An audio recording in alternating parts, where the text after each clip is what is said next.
Electrical concept. आज electrical concept में ये समझने की कोशिश करेंगे कि यदि कोई भी कंडक्टर है, जैसे हमने ये पढ़ रखा है पहले से ये जानते हैं कंसेप्ट कि जैसे कोई भी कंडक्टर आपको दिया हो, ये कंडक्टर मान लीजिए, कंडक्टर ये 1 और एक कंडक्टर दिया हुआ है ये कंडक्टर 2।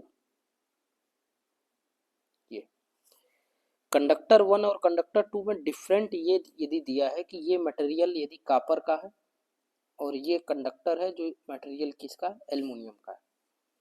तो यदि इसका आपको टेम्परेचर कोफिशिएंट निकालना हो, टेम्परेचर कोफिशिएंट ऑफ रेजिस्टेंस, जिसको R T C short form में बोलेंगे टेम्परेचर कोफिशिएंट ऑफ रेजिस्टेंस, तो आपने इसका पढ़ रखा है कॉपर का, एल्युमिनियम का।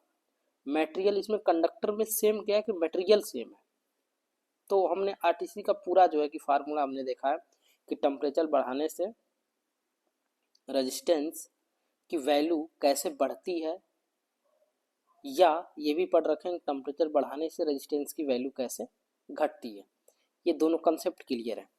कभी कभी इसी कंडक्टर के अंतर्गत कुछ ऐसे कंडक्टर आते हैं जो कंडक्टर कंपोजिट कंडक्टर होते हैं, कंपोजिट कंडक्टर होते हैं। जैसे हम यदि इन्हीं दो कंडक्टर को मिक्स कर देते हैं, कंडक्टर फर्स्ट और कंडक्टर सेकेंड को, जैसे ऐसे एक कंडक्टर लिए हम और ये, और जस्ट इसी में एक मिक्स कर देते हैं दूसरा कंडक्टर जो आपका ये है,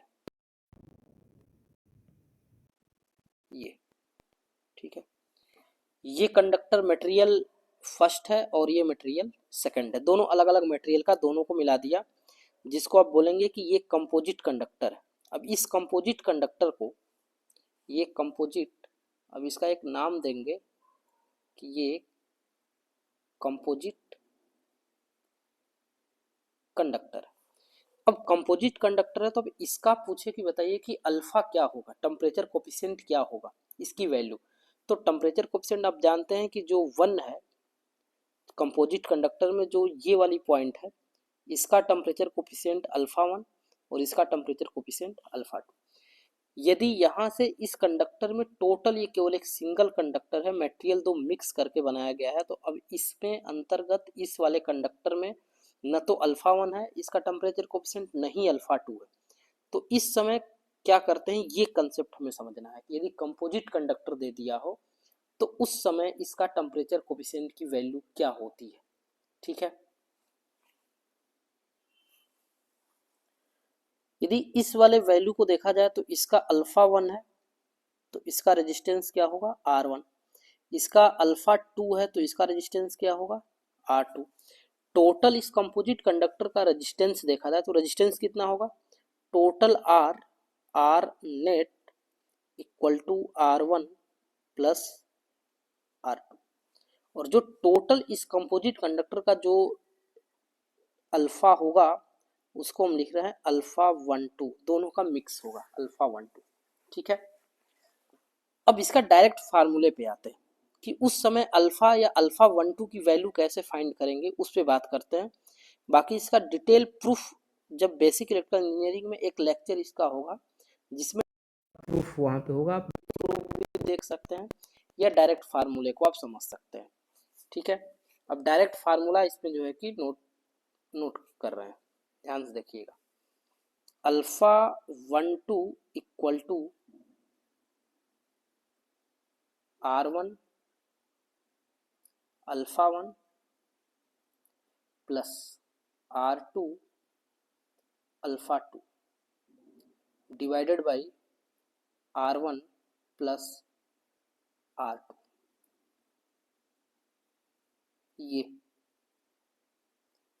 ये मोस्ट फार्मूला है। कंपोजिट कंडक्टर दिया हो जिसमें दो टाइप के मटेरियल मिक्स हो, जिसका टेम्परेचर कोफिशिएंट अल्फा 1 और अल्फा 2 हो, रेजिस्टेंस R1 और R2 हो, तो टोटल रेजिस्टेंस आप जानते हैं कि R net R1 plus R2 हो जाए क्योंकि सीरीज में लगा हुआ है। और इसके बाद जैसे ही आप अल्फा निकालेंगे उसका, वो अल्फा अल्फा 1 2 के कहेंगे। अब वो अल्फा ये होगा R1 alpha 1 plus R2 into alpha 2 divided by R1 plus के R2 होगा।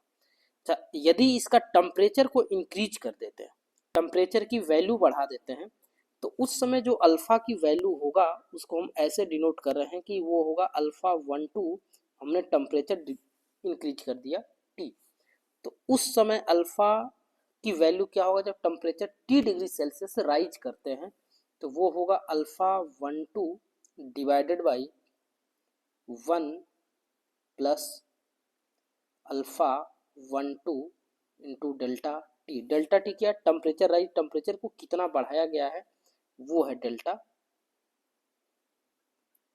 टी। ये बेसिक कंसेप्ट क्या है इसमें। अब इसमें जानते हैं कि कंडक्टर का मटेरियल, यदि मटेरियल ये हो या मटेरियल ये हो, उस समय आपने जो है कि टेम्परेचर कोफिशिएंट निकाल लेते हैं। लेकिन यदि कंपोजिट कंडक्टर आपको दे दिया जाता है तो उस समय जो है कि क्या करते हैं, प्रॉब्लम हो जाती है कि अल्फा की वैल्यू कैसे निकाला जाए। यदि किसी एग्जाम में दे देता अब सीधा एक फार्मूला यूज करेंगे, उस समय टोटल इसका, इस कंपोजिट कंडक्टर का जो अल्फा होगा वो अल्फा ये होगा और उसकी फार्मूला ये होगा। यदि टी टेम्परेचर इंक्रीज कर देते हैं कि टी टेम्परेचर हमने बढ़ा दिया कंपोजिट कंडक्टर का, उस समय जो है कि अल्फा की वैल्यू ये होगी अल्फा 1 2 टी इक्वल टू के अल्फा 1 2 डिवाइडेड बाई के 1 प्लस के अल्फा 1 2 डेल्टा टी होगी। ये हो गया। और इसमें ज़्यादा क्वेश्चन आपसे पुटअप नहीं करता है, दो फार्मूले आपको काफ़ी बेसिक जानकारी होनी चाहिए तो ये आपको हो जाएगा।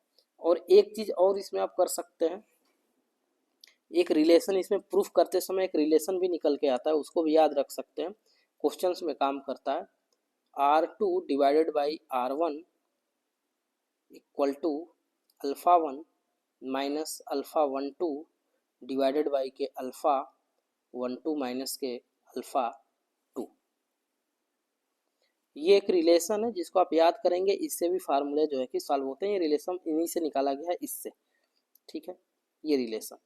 तो अब तीन फार्मूला यदि कंपोजिट कंडक्टर के लिए याद रखते हैं तो ये सारे क्वेश्चंस आपको यदि कंपोजिट कंडक्टर से कहीं भी दे देता है तो आप उस समय लगा कर सॉल्व कर सकते हैं, या तो डायरेक्टली फार्मूला पूछ लेता है, जैसे जेईई के एग्जाम में है, जेईई के एग्जाम में खास तौर से डायरेक्ट आपको फार्मूला पूछ सकता है कि यदि जो अल्फा की वैल्यू, उसमें क्वेश्चंस कैसे पूछ सकता है। देखिए क्वेश्चंस ध्यान समझिएगा, देगा कि यदि कंपोजिट कंडक्टर है तो कंपोजिट कंडक्टर में जो अल्फा है इसका वो डिपेंड करता है, किस पे डिपेंड करता है। तो पहला ऑप्शन दिया है कि R1 प्लस R2, ऑप्शन ए।